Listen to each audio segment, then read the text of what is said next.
Malawi Today.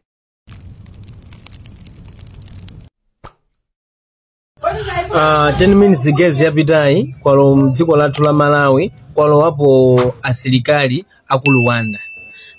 Asilikali amenewa and 15 minutes yapitayiyo kuyambira dzana mpaka na lero achakwera akhala kulankhulana ni Paul Kagame kuti apange chiwembu Peter Mutharika, kuti ampange chiwembu Peter Mutharika.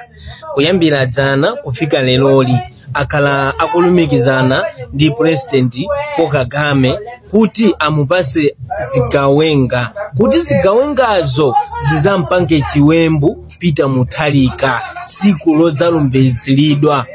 Ndi uthenga ujezi chonde, uthenga u ndipange ni follow, mundipange like, comment and share. Please guys, asilikali woleloli alowapo botulo tikufuna tifufuze kuti kodi malo amenali ndi malo anji, koma anthu awa ali ku nkhalango imene ili kuchitipa, kunkhalango imene ili kuchitipa kumeneko kuli asilikali amene akufuna azapasidwe mainfomu akusilikali ya ku Malawi, akufuna adzavale mosantetezera, adzakhala muchilikiti chosantetezera president.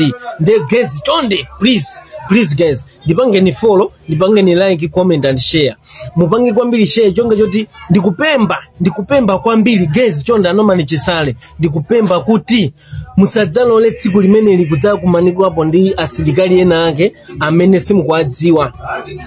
Ndipo izizi ndizoona popeza anthu enanu pamudzi pano ndiye kuti mmafuna zoti mpaka na anthu achite kuzitenga zinthuzo. Ndi zinthuzo kuti tikazitenge ndipovuta, koma izi ndikupereka uthenga umene muutumize ku DPP amene muli ni magrupu, utumizeni uthenga ku DPP kuti akufuna azati pangile chiponge president wathu. Nkhani imene ndichakwera amene akupanga akulumikizana ndipo Kagame, akulumikizana ndipo Kagame president wina amene nonse timamdziwa ku Rwanda, kandi ku Rwanda kandi Rwanda ka ino gezi. Uthenga umene ku dziko la Malawi kuli asilikali amene alowa maiko ena, ndipo akukonzekera, akupangidwa ma training panopo, akukonzekera kuti adzampange chiwembu Peter Mutharika.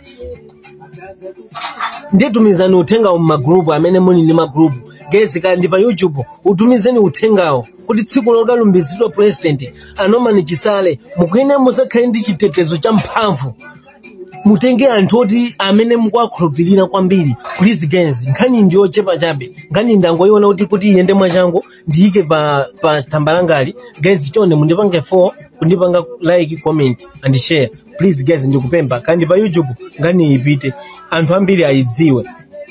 Izi zikuchitika kuyambira dzana achakwera akhala kulumikizana ndi president wa ku Rwanda Paul Kagame.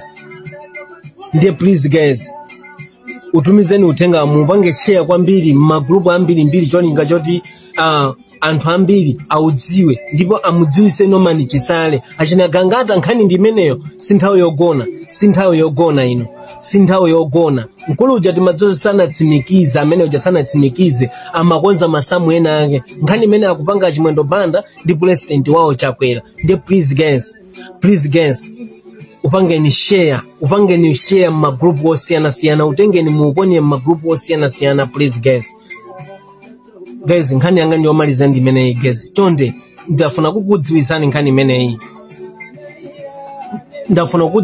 imeneyi, kuchitipa kulinzanga ni amene andidziwisa kuti kunoko tadabapo galimoto yachilendo komano yalowa mnkhalangomo, ndipo galimoto yangotsitsa anthu achisilikali koma kuoneza abisa avala maski. Ndipo guys please guys.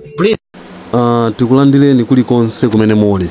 Tikulupirira kuti video imeneyi tayiona ndipo tamva zimene wanena mkuluyi, koma timangofuna tikambepo pang'ono kunena kuti akuluakulu tikamafuna kugwiritsa ntchito social media ngati chida chongofuna kuti tichukirepo, zimenezi si zinthu zabwino.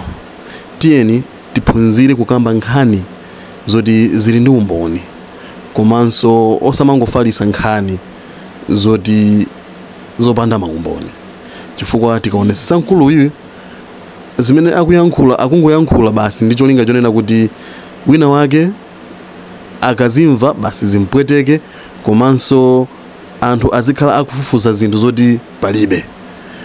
Nde zinthu ngati zimenezo ndi zinthu zosakhala bwino. Tiye tiphunzire kukhala anthu abwino, komanso mdziko lino, mdziko la demokrasi, ndi dziko loti timayankhula zinthu zakukhosi, koma tiyeni tigwirise ntchito ufulu wathu posasokoneza zinthu. Izi zitha kuyambisa mapokoso, komanso zitha kuyambisa zinthu zosakhala bwino mdziko mwathu muno. Tiyeni tiphunzire kufalisa nkhani za maumboni. Mkulu uyu kunena mwachilungamo sizoona zimene akukambazi ayi, sizoona. Nde tiyeni tipewe zinthu ngati zimenezo.